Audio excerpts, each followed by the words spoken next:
For those of you who don't know what PSEO is, all I can say is that for the first 2 years my daughter was at Edina High School, people would speak of PSEO like I knew what it was. And of course, there was no way I was going to admit that I didn't know what it was. So now you know how I felt.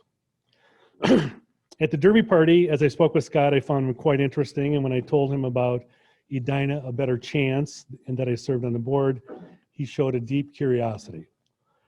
I asked him if he would like to meet the scholars at their dinner on a weeknight, and he said yes. A few weeks later, Scott sat with the scholars for over an hour, peppered them with questions about where they grew up, what they liked about Edina High School, and where they wanted to attend college. When Scott and I left the house, we spoke for a moment in the driveway, and he expressed his amazement and admiration for the kids. I thought, I'm not going to let this guy out of my orbit if I can help it, and here we are 2 years later. Originally from the great state of Wisconsin, Scott moved here in 1991 to attend the University of Minnesota, where he received his bachelor's in family social science. In 2001, he earned his master's in student affairs and higher education from Colorado State University, then returned to the state of Minnesota. After some time working in orientation programming and a brief stint at Capella University, Scott fell in love with academic advising while working at the University of Minnesota's College of Biological Sciences and the Carlson School of Management's undergraduate program. In 2014, he became the U's Twin Cities Post-Secondary Enrollment Options, now you know what PSEO means, director, and in 2018, he took over both the college and schools and the PSEO programs as director of pre-college programs. Scott lives in Golden Valley with his husband and their 5-pound Yorkie named, appropriately apparently, Tank. Please give a warm Edina Morningside Rotary Club welcome to Scott COENEN.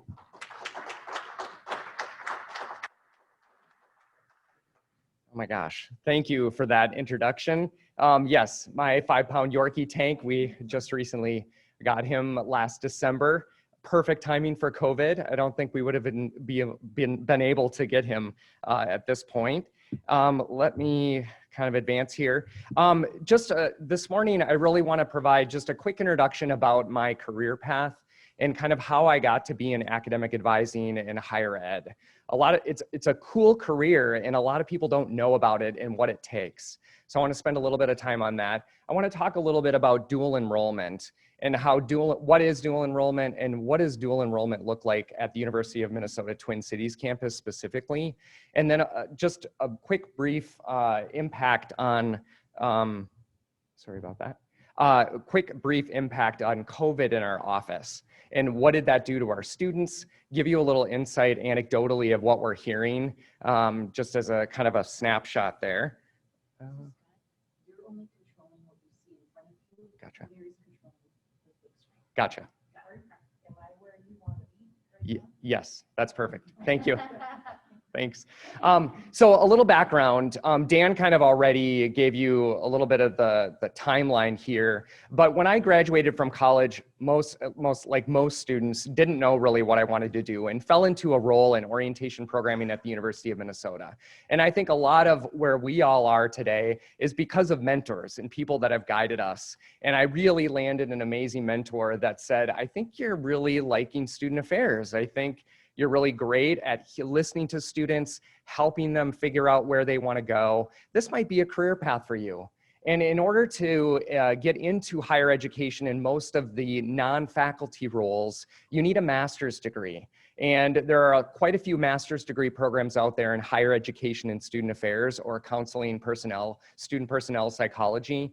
And so I was really encouraged as a first generation college student, the only one in my family to graduate college. I didn't think I'd ever want to go back to graduate school. I thought it sounded miserable. I barely made it through undergrad. And I got the courage. I interviewed at 3 different locations across the country, got into all 3 of them, which I was really excited about. and decided on Colorado State University. They really had an applied program where you get an assistantship to pay for all of the experience, which was great for me, and you get applied experience to really use what you're learning in the classroom in those assistantship roles. So I ran their orientation program at Colorado State University. So all the incoming freshmen, all of the transfer students, I ran that program and managed that, and then really developed the student orientation leaders in that program. And that really ignited the fire. Having that graduate degree, again, barely made it through 2 years of a graduate program. The mentors that I really formed here back in the Twin Cities campus helped me through that program. I loved learning, but I didn't like the structure of education in that context. And then in 2001, I moved back to Minnesota. I think I would have stayed in Colorado, beautiful place, amazing people. I couldn't find a job. And my mentor back here at the University of Minnesota had a job opening for me. And so I came back into orientation programming. I realized that great at being organized, loved project management, but missed really the connection with students. I wanted to be able to influence them. I wanted to hear about their lives. I wanted that kind of high touch piece of higher education. And I didn't really know where that was. And Capella University offered an opportunity to start as an academic advisor more virtually over email and through phone. And I thought, okay, I'm gonna do it. A lot of people at the University of Minnesota said, don't jump ship, you're going to Capella, for profit. What does that mean? You're making the wrong move. And it was one of the best experiences I ever had. They were very business focused, process focused. They had a whole project management unit that would help different units within Capella execute on changes. And so I learned about a lot about process improvement, Six Sigma, business kind of minded outlook that really still to this day influences the work that I do at the U. But it helped me understand that I really loved advising. I loved being a resource. I loved supporting people through a crisis or figuring out what that next move might be for them. But really, I missed the in-person, face-to-face, and so decided to come back to the University of Minnesota. And there was a job opening up at the Carlson School of Management. Very excited about business. I just feel as an advisor, business is such an applied career path and so easy to talk about. I know what an accounting major does. It's easier to talk to students about that. I did a brief stint at the College of Biological Sciences, and why it was brief is because try to talk about what a biochemistry major does. Try to talk about neuroscience without a science background was really challenging for me. Really like the applied aspect of Carlson. Carlson at the undergrad program at the U just has an amazing model of requiring an international experience. And as you were mentioning, going abroad, living abroad is really a transformational experience. And I loved being part of the Carlson School that they require all of their undergrads to have that. And as an advisor, I got to influence them and push them to go abroad for a semester. Don't take the 2-week, take the semester, take the year. This is going to be a life-changing experience. And I get to do that as an advisor. And then I get to hear their stories when they come back and hear how they've been transformed as humans and individuals and be that representative of the United States, in these programs. It's a fascinating profession with profound impact on people. And they impacted me with their insight. And what they've experienced. And so that really became, I think, my love of advising. I wanted more. I wanted to be able to lead a team. I wanted to be able to impact the direction of a program. And the director of the PSEO program, which stands for Post-Secondary Enrollment Options, that opened up.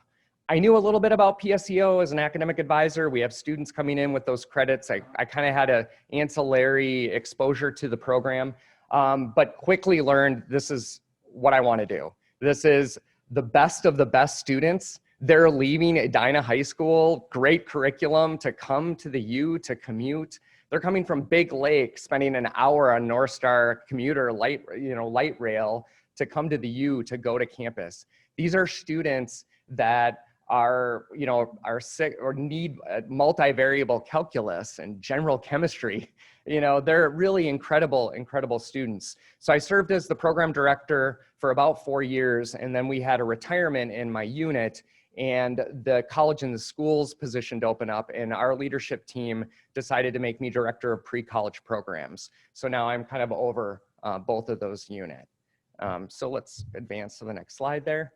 So a little bit about dual enrollment. So in 1985, we passed legislation that allowed for high school students to come to university campuses, take those college credits. We as taxpayers pay that tuition and those textbooks costs. It also covers concurrent enrollment. So the dual enrollment is really the broad term for both going to campus, physically attending, or attending virtually online. And then concurrent enrollment, where actually U of M faculty, they not hire, we don't pay them, but they admit qualified high school teachers to teach U of M curriculum in the high schools. So those faculty coordinators at the U take, for example, a psychology class, and they find teachers within high school systems that are qualified with the background that the psychology department at the U would approve a teacher to teach at the U. And then they give them professional development 3 times a year. They teach then Psych 1001 in the high school. And students are then awarded transcripted U of M credit. They're starting their U of M GPA. They get a U of M transcript, and that's called concurrent enrollment. So those two are really covered under that one law. The law is PSEO, but it does cover both of those programs. First of the kind in the country. We are on the cutting edge. Still, when I go to conferences today, people can't believe that our program has been that long and that we cover all of the tuition and textbooks. One of my students 2 years ago added up 2 full years of PSEO, left high school, came to the U, went to the Carlson School, $56,000 he saved in 2 years. It is a scholarship program for students, the right student, and in the right moment, right? You deny yourself this whole high school experience, so it's not necessarily the right for everyone, and I'll talk about that a little bit in the disadvantages. And so a little bit of the definitions. We hear PSEO, we hear concurrent enrollment. What are the differences between that and advanced placement, international baccalaureate? What are kind of the main differences there? PSEO is really, you're taking the students out of the high school. They're then being part of this new university environment. They're needing to learn the registration system. They're going to be on campus. Most of their teachers don't even know they're high school students. They're going to be treated as adults. Lots of independence are needed. Lots of organizational skills, time management skills. Concurrent enrollment is a nice hybrid of that. They get college curriculum in the high school, but they get the safety net of everything they know, right? But they still get that university credit by just virtue of being in the class. They get those university credits. AP and IB, Advanced Placement and International Baccalaureate, those are credits where there's a high stakes exam at the end to determine the credit that they're going to get. And that might not even be the truth depending upon the university that you attend. So the U has been over the years slowly ticking up the score you need on the exam to get those credits. So a good example is language composition advanced placement. Normally there's a score of 1 through 5. Typically universities at a 3, 4, and 5, think about it as a 3 is a C, a 4 is a B, and a 5 is an A. And then universities will say, yep, if you get English composition at a 3 or higher, you'll get our freshman writing class waived through that advanced placement credit. Well, just this fall, now it's up to a 4. And so I think it's slowly getting harder and harder to get those credits. So advanced placement is great, very rigorous, gives a lot of depth to content, but it's just a different type of college credit that students get awarded. The Minnesota taxpayers, we fund PSEO, and currently it's about $266 per credit. So we submit all of our student data and credits to the Minnesota Department of Education, and then the university gets paid for those credits through this program. For concurrent enrollment, it's a little bit different, and the different post-secondary institutions around the state run their concurrent enrollment programs just slightly differently. But the U, we charge $145 per student per course. And at the end of the academic year, the high schools get reimbursed only about $50 of that course from the Minnesota Department of Education. So throughout the variety of legislative sessions over the years, we've been trying to really push that concurrent enrollment is fully funded so that the high schools get full reimbursement for that. But obviously, there's always challenges with budgets and how to fund programs, and so that hasn't been the case yet. But high schools are still very interested in this program and offering it to their students. Teachers love teaching in this program. They love the flexibility it gives them. They get ongoing professional development and connection with the University of Minnesota Twin Cities campus. So for high school teachers in this program, it really is a neat professional development opportunity because they get together with psych teachers from dozens of different high schools in the metro area and in the greater Minnesota, and they talk about teaching strategies around psychology. So it's a really neat, it's not only great for the students, it's really an interesting and rewarding professional development opportunity for the high school teachers. So it really does, and it's great for our faculty to get into the high school mindset of what it's like. What's the preparation happening in the high schools? So this program on multiple level for concurrent enrollment really goes deep into serving the community as well as the students. PSEO and concurrent enrollment is available at all of our Twin Cities campuses, Morris, Crookston, Duluth, Rochester, and then I think all of the Min-State campuses offer it as well. And in Minnesota, in our campus system, there's different coordinators from a variety of each of the campuses. So we run all of our programs just slightly differently. Students apply to the program each of the different campuses across the state. So if you're at Mankato State, those students apply individually to that program. Likewise, if you want to go to University of Minnesota Morris, you apply to that program separately, and there's different standards. Also, trade and private schools offer this as well. So PSEO is available to any post-secondary institution, and then we all set our admission standards for PSEO.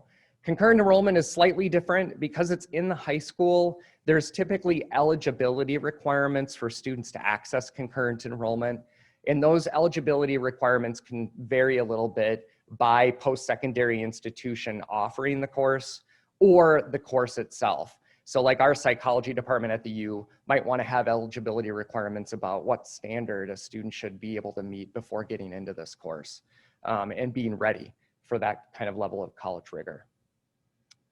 The advantages of these kind of dual enrollment courses, first and foremost, free credits.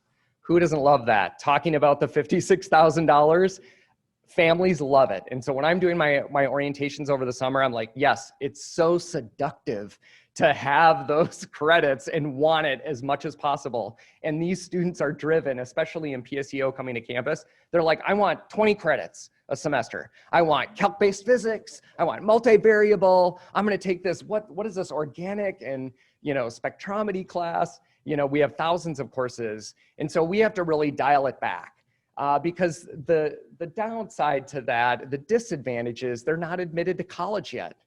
And this is their permanent U of M undergraduate record. And if they do poorly, they might not get admitted to college. And so every year we have a handful of students that have their U of M freshman offer rescinded because of their work in PSEO.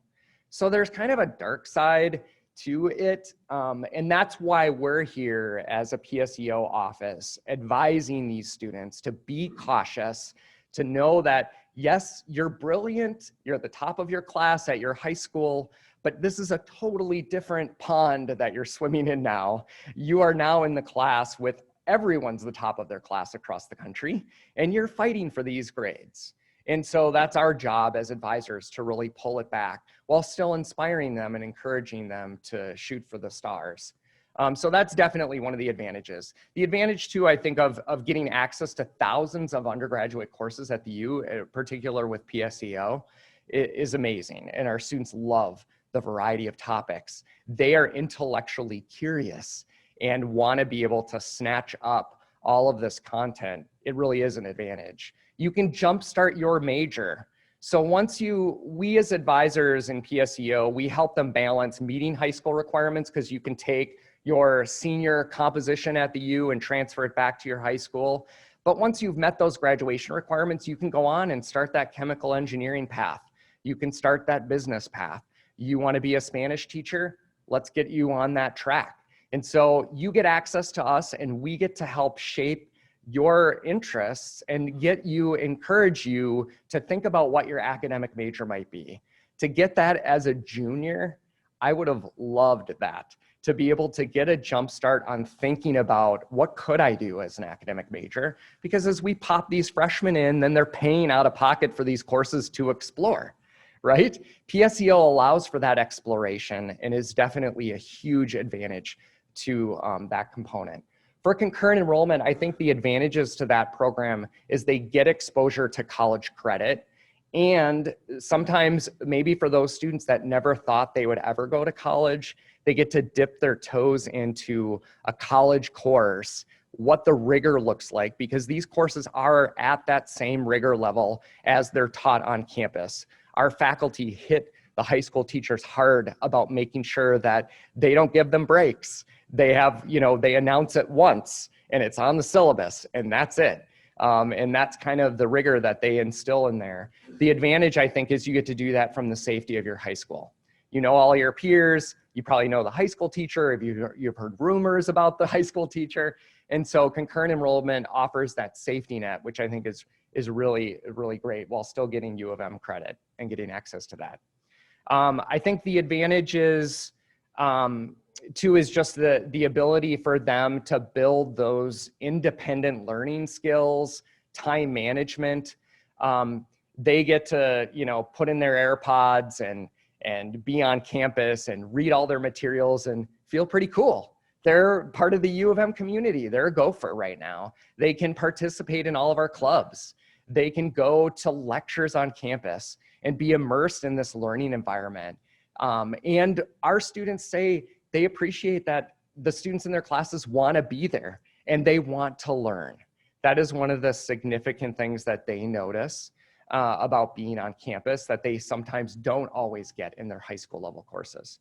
So I think PSEO really offers those pieces.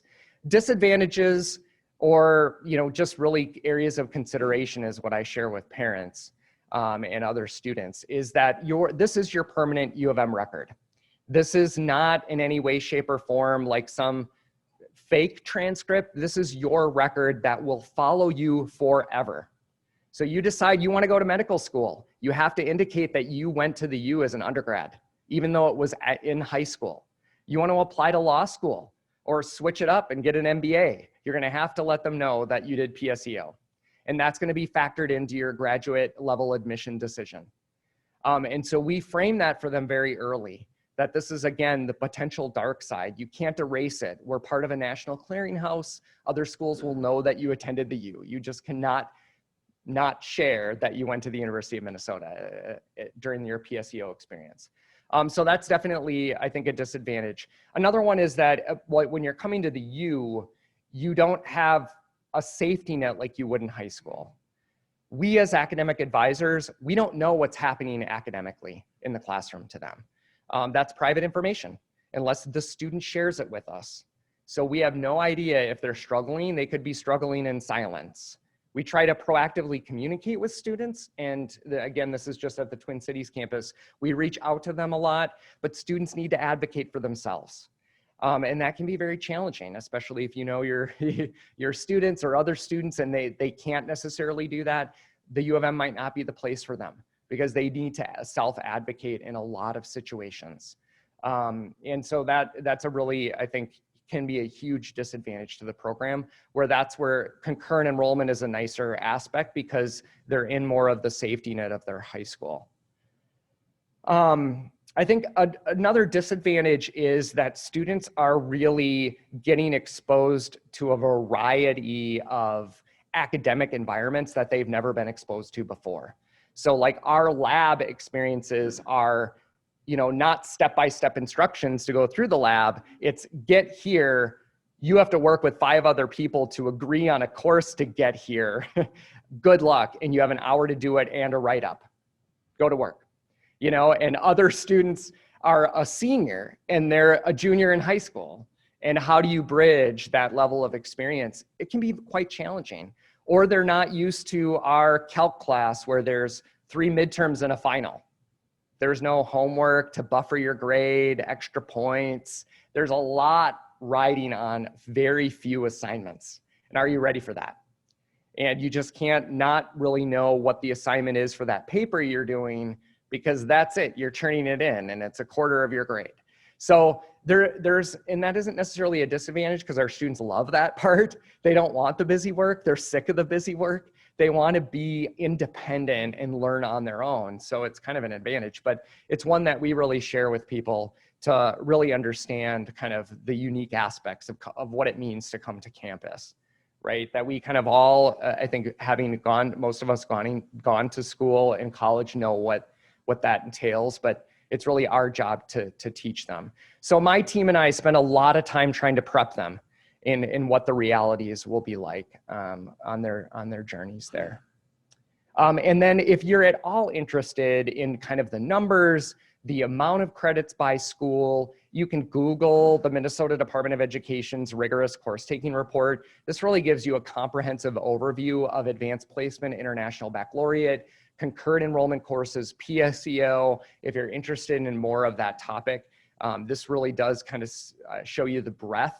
It breaks down students by ethnicity, by first gen, by free and reduced lunch to see kind of the demographics of who's really attending these programs. And so really kind of finishing up, COVID, of course, threw everyone a wrench in what we do, and it forced us to think differently.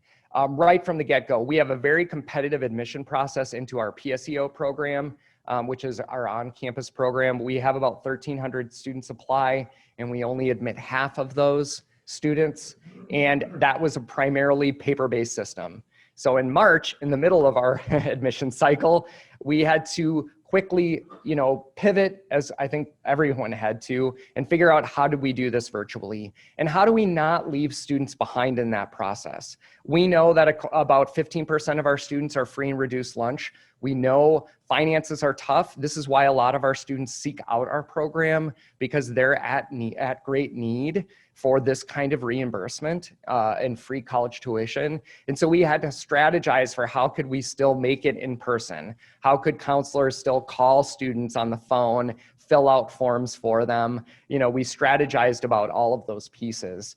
And definitely it was a huge challenge. I think what we learned was that it was really important to remember what is our goal, what's the outcome, what's the mission, and put that first and foremost, and keep going back to how do we deliver upon that goal? How do we deliver upon that mission? How do we make sure that students from various backgrounds, abilities, resources can really access our admissions process and still apply, because we didn't want it to be a barrier. So we did things like extend our deadline. We tried to get information out to the high school counselors who we knew would support these students so that they were armed with the information. We contacted St. Paul Public Schools, for example, directly, met with their team that really works with PSEO so that they were on that footing, because I think they're at ground zero with the students, also dealing with the disruptions of COVID and the pandemic. So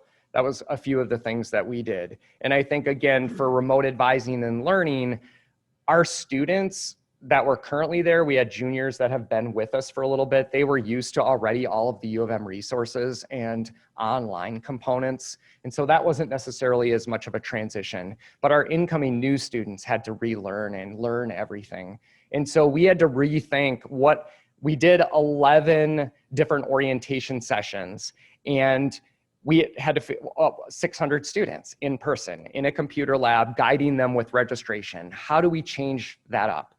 Thankfully, we're a Google campus. And so we did a lot of really cool innovation around Google Documents and videos and using our learning management system, Canvas, and really did a multi-tiered approach to help students at various various learning styles. So we did kind of a static course with videos. We did an interactive Google Doc where they could interact back and forth on a Google document with their advisor. And then we did a webinar in Zoom to really answer questions and interact. So we took a three-pronged approach that actually, I think, served our students better than we've ever served our students over the summer. So it forced us to think differently and to innovate. It was forced innovation that we will now carry forward. We're going to continue this because students just raved about how people raved about each one of those components differently according to the way they learned best. And I think that was a really just an amazing outcome of the innovation that we did. And it still will impact kind of how we proceed. I think the future impact, I'm worried long-term, just the fatigue on students and the Zoom fatigue. We're gonna be doing an impact survey next week with our students to find out, at least within the PSEO program, how are they feeling? What do they think about the courses? What are their areas of concern to see if we can do some more targeted support. We're not hearing from them like we normally do, and it's making me worried. And we have 811 students this fall. So that's kind of our future impact of I think carrying over through that innovation, and then trying to stay connected to students, trying to build those connections and opportunities with campus that normally happen so naturally and are not happening right now outside of the Zoom appointments and the classes. So we're implementing Slack, for example. If people know, Slack is a communication tool. Our student association is really implementing Slack to try to connect with students as a way to be an innovative. And that's been working really well, and it has allowed us to access students in a different way too. So really kind of this has been challenging, but rewarding at the same time. And I think we've learned a lot through all of that. Yeah.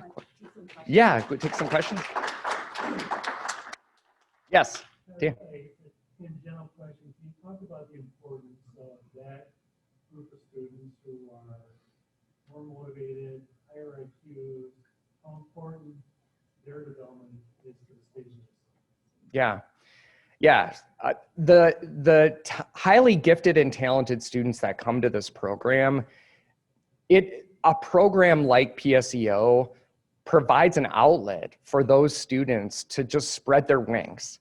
They often are the ones that get connected to faculty in the classes, and they're jumping onto research opportunities and are the next, idea people within the state. And I think getting them early is really exciting because we kind of lock them in. 55% of our students come as freshmen to the U. And so it is an opportunity for the state to try to attract this talent and keep them there. Or if it doesn't, because a lot of our students are bound for MIT, Yale, Harvard, we have a huge group that are bound for Ivy League. We hope they come back, and I think they do. As I see those students on LinkedIn, they're coming back armed with those advanced degrees, ready to contribute to Minnesota. So I absolutely think this is a ground to seed these young students and really engage them academically and intellectually. Yeah. How many high schools have the program classes? So this is the concurrent enrollment. It's in probably almost every high school in the state. We're in 140 high schools for the University of Twin Cities. And we have about 40 courses in those high schools, and we have about 450 high school teachers in the concurrent enrollment program. And then with Morris, Crookston, Duluth, we almost cover every county in the state with those, and then that's just us. Then a lot of high schools are doing multiple PSEO or post-secondary partners. So it's not uncommon for high schools in the area to also have Anoka Ramsey Community College or Normandale dual concurrent enrollment. So high schools are dabbling in multiple post-secondary institutions at their high school, offering a broad range of options, including technical credits, machine shop, automotive. All of those options could be available in their high schools. Yes. Just speak a little bit about the concerns you have relative to broadband and why that one. It's a statewide issue, I think, from your perspective. Yeah, what we are hearing anecdotally, we haven't done any sort of official surveying of our students, is that it's just challenging with a lot of their family members on the systems and what's available to them, and our students that are on free and reduced lunch in particular, the expense that it costs to get, for example, really high-speed broadband that can accommodate other people within their household, or the reliability of internet, a lot of those students relied on coming to campus to get access to our broadband at the U. And yet some of our students aren't able to drive yet, so it doesn't really work well with PSEO. But that definitely, I think, is a problem, the cost associated with getting that high-speed access. On the other end of the spectrum, I had heard that the university offers a program for people that later in life to go to classes, just audit them. Do you know much about that? Yeah, a little bit. I know as Dan was talking about this. Yeah, I don't know about the auditing piece, so no, I don't really know for sure. I know you can audit them. Yeah, I think once you're 62, you can then, it's for $10. You can take classes for credit, or it sounds like you can audit them as well. All right. Thank you again, Scott. Yes, thank you. Well, Scott, thank you so much. That was just great. I mean, your presentation, the information, I learned a lot. It's funny because I have 4 adult children. All 4 have taken PSEO or, PA courses, and it's dramatically put them into a much better position as they started colleges, and all different colleges as well. But the last one, a U of M. So no, it's a great program. I just want to remind everybody that we do have this recorded. So if you know of anybody that might benefit from listening to Scott, seeing Scott, please let us know. Mary can send you out a copy of the video. So that was just fantastic. Great information. Really, really important for everybody to know. If you have anybody, any kids that are high school level, please learn more, get them involved if it's the right fit for them. So again, thank you everybody here today. Thanks again, Mike, for filling in for Dad. Hope Don's okay and everything's going okay. Jerry Mimic, awesome. 5 fun facts. Really appreciate you. Thank you everybody else for participating via Zoom. Even though we can't see you, we do pop you up there from time to time up on the screen, and we'll get better at sharing your picks in the room here as well. So again, everybody, thank you for coming today. We really appreciate you so very much, especially right now during this time. It's so difficult for us all to get together and feel like the club that we are, but I think everybody's doing a great job. So once again, remember poinsettias, order your poinsettias this week by Friday. Sign up for the Shaker Rake and have a great week, and look for those opportunities, because remember, Rotary opens opportunities. All right. Thanks again. Bye. I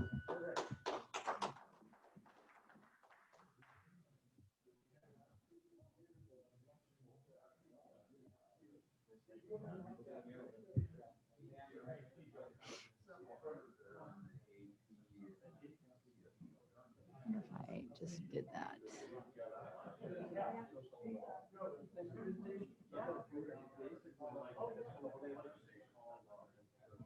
Okay, so I gotta leave.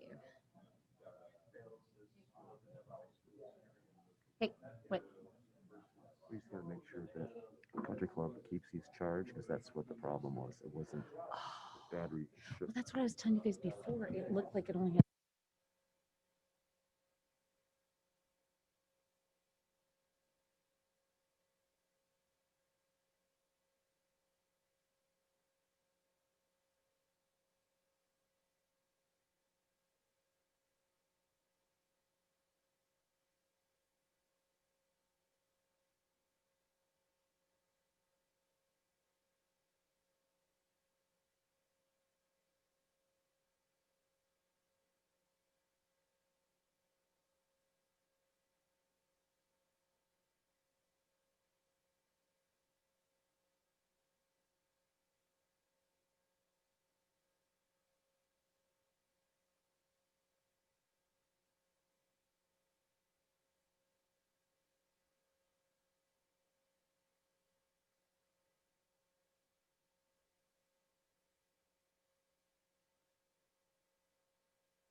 For those of you who don't know what PSEO is, all I can say is that for the first 2 years my daughter was at Edina High School, people